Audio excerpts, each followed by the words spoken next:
अच्छा जी, अब next topic है छोटा सा। प्रीवियस वीडियो में भी हम डिस्कस करके आए हैं, थोड़ा सा नो हाउ हो गया है कि व्हाट इज़ परसिस्टेंट डायरिया। ठीक है, याद रखें परसिस्टेंट डायरिया जो है क्रोनिक डायरियल इलनेस जो कि 14 डेज़ तक या उससे ज़्यादा अगर लास्ट करे, 14 दिन से ज़्यादा या 14 दिन तक अगर डायरिया है बच्चे को, तो उसको हम कहते हैं persistent diarrhoea 14 days.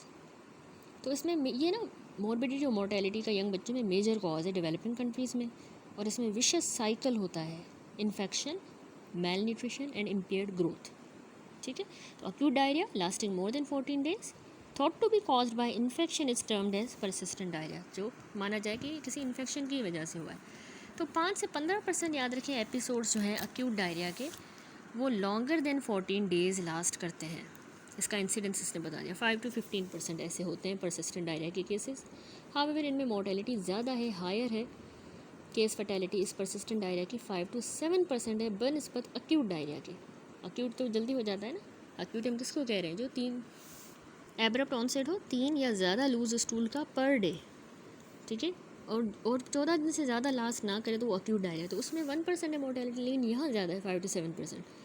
Also 30 to 50% जो भी बच्चों में होती है डेथ डायरिया की वजह से, वो यही इसी परसिस्टेंट डायरिया की वजह से होती है। तो इसमें मोर्टेलिटी याद रखें ज़्यादा है परसिस्टेंट डायरिया में, जो 14 दिनों से ज़्यादा चले।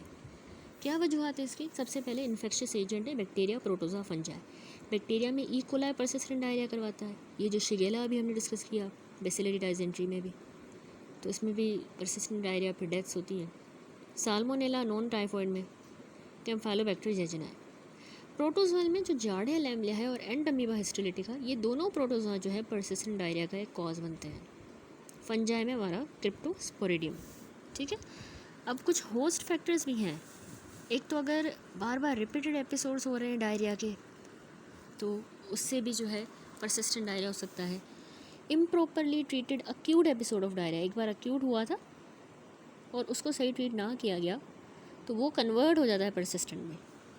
मेल न्यूट्रिशन है बच्चे को परसिस्टेंट डायरिया होगा। Lactose intolerance secondary to acute episode. ठीक है, अक्यूट एपिसोड की वजह से फिर लैक्टोज इंटॉलरेंस हुई हो तो अब कौन सी इन्वेस्टिगेशन हैं जो हम परसिस्टेंट डायरिया को डायग्नोज करने के लिए करवाते हैं कि क्या वजह है परसिस्टेंट डायरिया की, इन सब में से क्यों हो रहा है 15 दिन से ज़्यादा डायरिया। तो उसमें बेस्ट जो है वो स्टूल फॉर कल्चर है।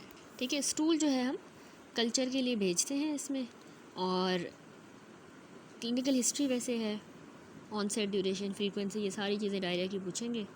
न्यूट्रिशनल असेसमेंट भी करेंगे, और स्टूल एनालिसिस बहुत ज़रूरी है, जिसमें हम देखेंगे कि ये बैक्टीरिया है या पैरासाइट है, तो ओवा असिस्ट मिलेंगी और एंटीबायोटिक्स ट्रीटमेंट उस हिसाब से, या ब्लड या रिड्यूसिंग सब्सटेंसेस लैक्टोज इंटॉलरेंस में, तो स्टूल कल्चर करेंगे, उसकी एग्जामिनेशन, पीएच और रिड्यूसिंग सब्सटेंसेस। अच्छा, दूसरा ना इलेक्ट्रोलाइट्स के लेवल करवाए जाएंगे, स्पेशली सोडियम और पोटेशियम, क्योंकि डायरिया है तो ऑब्वियसली इम्बेलेंस होता है, लॉस हो जाते हैं इलेक्ट्रोलाइट्स।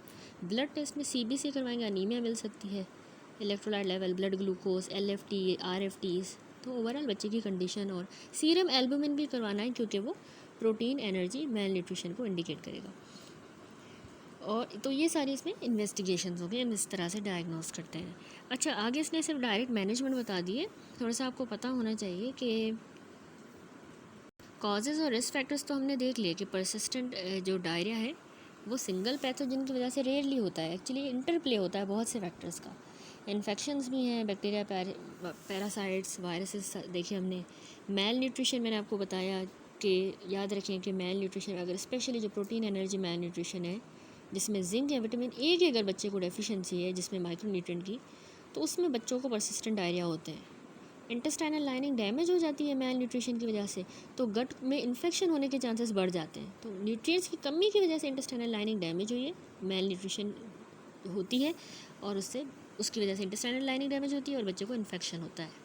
ठीक है, और कुछ ना डाइटरी फैक्टर में वही लैक्टोज इंटॉलरेंस है, स्मॉल इंटेस्टाइन जो है इन्फेक्शन के बाद डैमेज हो जाती है, तो बच्चों को ना कुछ टाइम तक बच्चों के लैक्टेज एंजाइम डैमेज हो गए, चले गए, तो बच्चे को लैक्टोज इंटॉलरेंस हो जाती है। एक ये भी वजह है। इम्यून स्टेटस भी है, HIV वाले बच्चे या उनमें ज़्यादा रिस्क होता है, वीक इम्यून सिस्टम है परसिस्टेंट डायरिया का। तो पैथोफिजियोलॉजी इसकी यही है कि ये इंजरी का और फेल्ड रिकवरी का साइकिल होता है ये परसिस्टेंट डायरिया। पहले होती है इनिशियल इंसल्ट।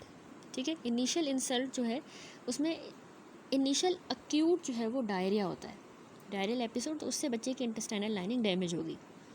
फिर होता है फेल्ड म्यूकोजल रिपेयर, ठीक है, फेल्ड म्यूकोजल रिपेयर।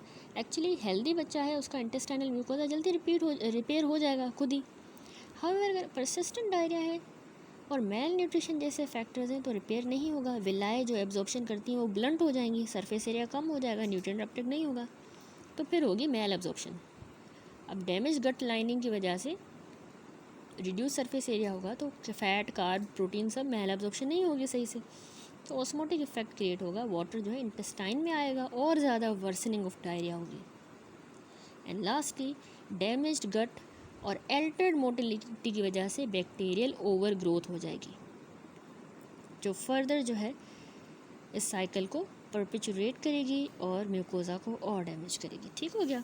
तो इसमें ना बच्चों के जो क्लिनिकल मैनिफेस्टेशन है वो मोर देन जस्ट डायरिया होगी, यानी बच्चा जिसको परसिस्टेंट डायरिया है उसको क्रोनिक डायरिया तो मेन सिम्टम है जो वैक्सीन वेन कर रहा है, लेकिन बच्चा को FTT होगा, failure to thrive, weight gain उसका पुअर है, उसकी स्टंटेड ग्रोथ है, ये इसमें हॉलमार्क है परसिस्टेंट डायरिया का, जो कि एक्चुअली मेल एब्जॉर्प्शन और क्रोनिक इन्फ्लामेशन की वजह से उसको फेलियर टू थ्राइव हो रहा है, stunted growth and poor weight gain. इसी बच्चे को माइक्रो न्यूट्रिएंट्स की डेफिशिएंसीज होंगी, vitamin A, zinc, folic acid, iron, ठीक है, मेल एब्जॉर्प्शन की वजह से।